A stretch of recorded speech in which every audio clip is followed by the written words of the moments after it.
Hi hello welcome back മന്ന kitchen. അപ്പോൾ ഇന്ന് നമ്മൾ വന്നിട്ടുള്ളത് ഒരു വാനില സ്പോഞ്ച് കേക്കിൻ്റെ റെസിപ്പി ആയിട്ടാണ് കേട്ടോ. ഇത് ബേക്കറിയിലൊക്കെ ചെയ്യുന്നത് പോലെ തന്നെ കേക്ക് ജെല്ലി യൂസ് ചെയ്തിട്ടാണ് നമ്മൾ ചെയ്യുന്നത്. ഒത്തിരി പേര് റിക്വസ്റ്റ് ചെയ്തിട്ടുള്ള ഒരു റെസിപ്പിയാണ് വാനില സ്പോഞ്ച് കേക്ക്.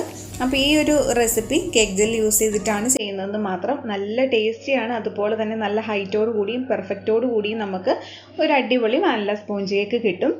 അപ്പോൾ വീഡിയോയിലേക്ക് കിടക്കുന്നതിന് മുമ്പ് നമ്മുടെ ചാനൽ ഇതുവരെ സബ്സ്ക്രൈബ് ചെയ്യാത്തവരുണ്ടെങ്കിൽ താഴെ കാണുന്ന റെഡ് സബ്സ്ക്രൈബ് ബട്ടൺ ഒന്ന് ക്ലിക്ക് ചെയ്യാനും പിന്നെ തൊട്ടടുത്തുള്ള ബെല്ലൈക്കൻ കൂടി എനേബിൾ ചെയ്തിട്ട് ഓൾ ബട്ടൺ പ്രസ് ചെയ്യാനും കൂടി മറക്കരുത് കേട്ടോ. എന്നാൽ മാത്രമേ പുതിയ വീഡിയോസൊക്കെ അപ്ലോഡ് ചെയ്യുമ്പോൾ നിങ്ങൾക്ക് കറക്റ്റായിട്ടുള്ള നോട്ടിഫിക്കേഷൻ കിട്ടുള്ളൂ. അപ്പോൾ നമുക്ക് വീഡിയോയിലേക്ക് കിടക്കാം.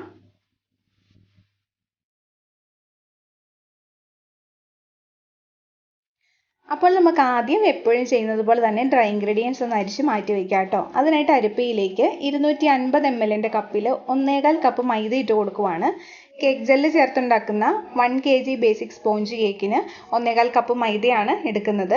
പിന്നെ ഇതിലേക്ക് നമുക്ക് 1 ടീസ്പൂൺ ബേക്കിംഗ് പൗഡറും 1/4 ടീസ്പൂൺ ഉപ്പും ഇട്ട് കൊടുക്കാം. കേക്ക് ജെല്ല് ചേർക്കുന്ന കേക്കിന് ബേക്കിംഗ് സോഡ ഒരിക്കലും ചേർത്ത് കൊടുക്കരുത്. ബേക്കിംഗ് സോഡ ചേർത്താൽ കേക്ക് ഫ്ലോപ്പായി പോകും. അപ്പോൾ ഇതൊന്ന് അരിച്ച് മിക്സ് ചെയ്ത് നമുക്ക് മാറ്റി വയ്ക്കാം.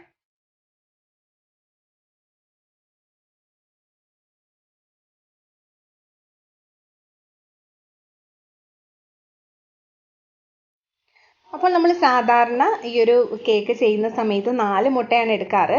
പക്ഷേ ഈ ഒരു കേക്കിൽ നമ്മൾ 5 മുട്ടയാണ് ചേർത്ത് കൊടുക്കുന്നത്. മീഡിയം സൈസിലുള്ള 5 മുട്ട എടുത്തിട്ടുണ്ട്. അത് നമുക്ക് പൊട്ടിച്ചൊഴിച്ച് കൊടുക്കാം. അപ്പോൾ നമ്മളിവിടെ 5 മുട്ടയും പൊട്ടിച്ചൊഴിച്ചിട്ടുണ്ട്. ഇനി നമുക്ക് കേക്ക് ജെല്ല് ഈ മുട്ടയിലേക്ക് ചേർത്ത് കൊടുക്കാം. ഇതാണ് കേക്ക് ജെല്ല്. 100 ഗ്രാമിന് 40 രൂപയാണ് വില വരുന്നത്. ഞാൻ ഇടയ്ക്ക് കേക്ക് ജെല്ല് യൂസ് ചെയ്തിട്ട് കേക്ക് ഉണ്ടാക്കാറുണ്ട്. അല്ലാത്തപ്പോൾ നമ്മൾ സാധാരണ ചെയ്യുന്നത് പോലെയാണ് ചെയ്യുന്നത്. അപ്പോൾ ഇതിൽ നിന്നും ഞാൻ 1 ടീസ്പൂണോളം കേക്ക് ജെല്ല് ചേർത്ത് കൊടുക്കുന്നുണ്ട്. കേക്ക് ജെല്ല് ചേർത്ത് കൊടുത്തു കഴിഞ്ഞാൽ ആ കൂടെ തന്നെ നമുക്ക് പൊടിച്ചിട്ടുള്ള 1.25 കപ്പ് പഞ്ചസാര കൂടി ചേർത്ത് കൊടുക്കാം. പൊടിക്കാത്ത പഞ്ചസാരയാണെങ്കിൽ 1 കപ്പ് എടുത്താൽ മതി. പൊടിച്ച പഞ്ചസാരയാകുമ്പോൾ പെട്ടെന്ന് തന്നെ ഇത് മിക്സായി കിട്ടും. അപ്പോൾ ഈ 3 സാധനങ്ങളും കൂടി നമ്മൾ ഒന്നിച്ചാണ് ബീറ്റ് ചെയ്തെടുക്കുന്നത്.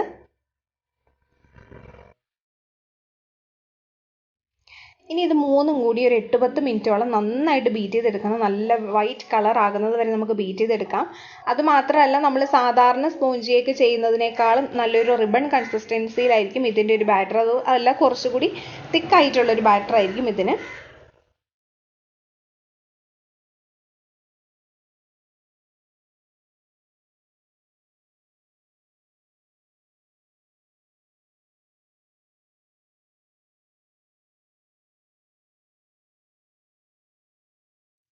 അപ്പോൾ നമ്മൾ ബീറ്റ് ചെയ്തിട്ട് ഇതുപോലെ വരണം ബാറ്റർ. കണ്ടോ, നമ്മൾ സാധാരണ ചെയ്യുന്നതിനേക്കാളും കുറച്ചും കൂടി തിക്കായിട്ടുള്ളൊരു ബാറ്ററാണ്. അപ്പോൾ ഇതുപോലെ നല്ല വൈറ്റ് കളറിൽ നല്ല റിബൺ കൺസിസ്റ്റൻസിയിൽ വരണം കേട്ടോ. അപ്പോൾ നമ്മളിവിടെ മുട്ടയും പഞ്ചസാരയും കേക്ക് ജെല്ലെല്ലാം ബീറ്റ് ചെയ്ത് കഴിഞ്ഞു. ഇനി നമുക്കിതിലേക്ക് 1 ടീസ്പൂൺ വാനില എസൻസ് ചേർത്ത് കൊടുക്കാം. മിൽക്ക് എസൻസും കൂടി ചേർത്ത് കൊടുക്കണം. പക്ഷേ എൻ്റെ കയ്യിൽ മിൽക്ക് എസൻസ് തീർന്നു പോയായിരുന്നു. ഉണ്ടെങ്കിൽ 1 ടീസ്പൂൺ മിൽക്ക് എസൻസ് കൂടി ഈ സമയത്ത് ചേർത്ത് കൊടുക്കണം. അങ്ങനെ വാനില എസൻസും ചേർത്ത് കൊടുത്തിട്ട് നമ്മളിവിടെ നന്നായിട്ട് ബീറ്റ് ചെയ്തെടുത്തു. ഇനി നമുക്ക് ഇതിലേക്ക് ചേർത്ത് കൊടുക്കേണ്ടത് ഒരു 1/4 കപ്പ് അളവിൽ വെജിറ്റബിൾ ഓയിലാണ്. നിങ്ങൾക്ക് ഏത് വെജിറ്റബിൾ ഓയിൽ വേണമെങ്കിലും ഉപയോഗിക്കാം കേട്ടോ. ഞാനിവിടെ സൺഫ്ലവർ ഓയിലാണ് എപ്പോഴും ഉപയോഗിക്കുന്നത്. അപ്പോൾ നമുക്ക് 1/4 കപ്പ് വെജിറ്റബിൾ ഓയിലും കൂടി ചേർത്ത് കൊടുക്കാം.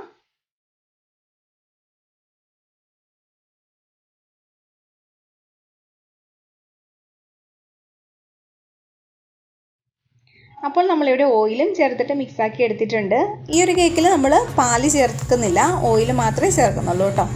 ഇനി നമുക്ക് അരിച്ച് മാറ്റി വെച്ചിട്ടുള്ള ഡ്രൈ ഇൻഗ്രീഡിയൻസ് ചേർത്ത് കൊടുക്കാം. ഞാനിവിടെ ഒരു 2-3 തവണയായിട്ട് ചേർത്ത് കൊടുത്തിട്ടാണ് ബീറ്റ് ചെയ്തെടുക്കുന്നത്. ഒന്നിച്ച് വേണമെങ്കിലും ബീറ്റ് ചെയ്തെടുക്കാം കേട്ടോ. ഒന്നിച്ച് ബീറ്റ് ചെയ്യുന്ന സമയത്ത് പൊടിയെല്ലാം പുറത്തേക്ക് തെറിക്കും.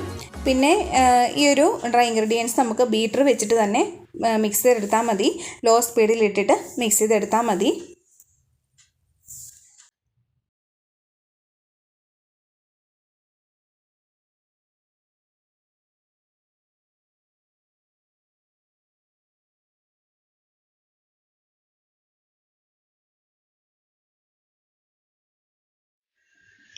കേക്ക് ബാറ്റർ ഇവിടെ റെഡി ആയിട്ടുണ്ട്.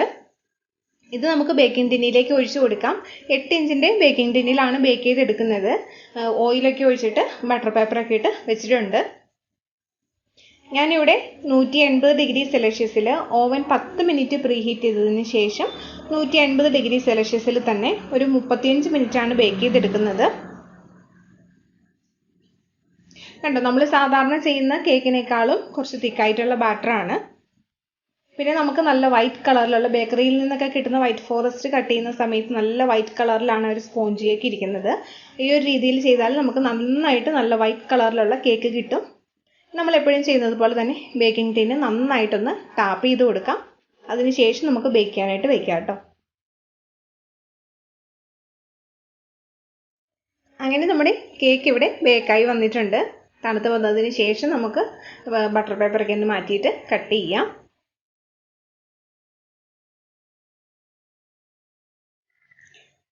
അങ്ങനെ കേക്കൊക്കെ ഇവിടെ നന്നായിട്ട് തണുത്ത് വന്നിട്ടുണ്ട്. നമുക്ക് സൈഡിലൊക്കെ ഒട്ടിച്ചിരിക്കുന്ന ബട്ടർ പേപ്പറൊക്കെ ഒന്ന് മാറ്റി കൊടുക്കാം. നല്ല സോഫ്റ്റ് കേക്കാണ്. അതുപോലെ ഈ കേക്കിന് നല്ല ഹൈറ്റും കിട്ടിയിട്ടുണ്ട്. ഇനി കേക്ക് ജെല്ല് ചേർത്തിട്ട് കേക്ക് തയ്യാറാക്കി നോക്കണമെങ്കിൽ ഇങ്ങനെ ചെയ്താൽ മതി. കണ്ടോ, നല്ല ഹൈറ്റും കിട്ടിയിട്ടുണ്ട്. നല്ല സോഫ്റ്റ് കേക്കുമാണ്. പിന്നെ നമുക്കിതൊന്ന് 3 ലെയറായിട്ട് കട്ട് ചെയ്തെടുക്കാം.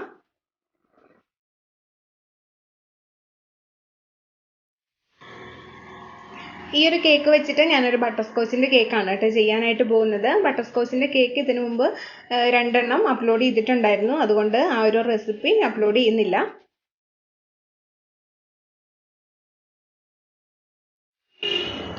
അങ്ങനെ നമ്മളിവിടെ കേക്ക് 3 ലെയറായിട്ട് കട്ട് ചെയ്തെടുത്തിട്ടുണ്ട്. നല്ല വൈറ്റ് കളറിലുള്ള സ്പോഞ്ചാണ്, നല്ല സോഫ്റ്റാണ്, അതുപോലെ നല്ല ടേസ്റ്റിയുമാണ്. ടീ കേക്കൊക്കെ നിങ്ങൾ സെയിൽ ചെയ്യുന്നുണ്ടെങ്കിൽ അല്ലെങ്കിൽ വീട്ടിൽ കഴിക്കാനൊക്കെ ആണെങ്കിൽ ഈ ഒരു രീതിയിൽ ടീ കേക്ക് ട്രൈ ചെയ്ത് നോക്കണം. കാരണം കടയിൽ നിന്ന് വാങ്ങിക്കുന്ന ടീ കേക്കിൻ്റെ സെയിം ടേസ്റ്റാണ് ഈ ഒരു സ്പഞ്ച് കേക്കിനും വരുന്നത്. അപ്പോൾ ഇതുവരെ കേക്ക് ജെല്ലി യൂസ് ചെയ്തിട്ട് കേക്ക് ഉണ്ടാക്കാത്തവർ ഇങ്ങനെയൊന്ന് ട്രൈ ചെയ്ത് നോക്കുക. അപ്പോൾ നിങ്ങൾക്ക് ഈ ഒരു വീഡിയോ ഇഷ്ടപ്പെട്ടു എന്ന് വിചാരിക്കുന്നു. ഇഷ്ടപ്പെട്ടാൽ തീർച്ചയായിട്ടും താഴെ കാണുന്ന ലൈക്ക് ബട്ടൺ ക്ലിക്ക് ചെയ്യാനായിട്ട് മറക്കരുത്. പിന്നെ എന്തെങ്കിലും ഡൗട്ട്സ് ഒക്കെ ഉണ്ടെങ്കിൽ കമൻറ്റ് ചെയ്യുക. നിങ്ങൾ ഈ ഒരു കേക്ക് ട്രൈ ചെയ്ത് നോക്കിയിട്ട് അതിൻ്റെ ഫീഡ്ബാക്ക് അറിയിക്കുക. പിന്നെ നിങ്ങളുടെ ഫ്രണ്ട്സിനും ഫാമിലിക്കൊക്കെ ഈ വീഡിയോ ഒന്ന് ഷെയർ ചെയ്ത് കൊടുത്ത് സപ്പോർട്ട് ചെയ്യുക. നമുക്ക് വേറൊരു വീഡിയോയുമായി വീണ്ടും കാണാം. താങ്ക്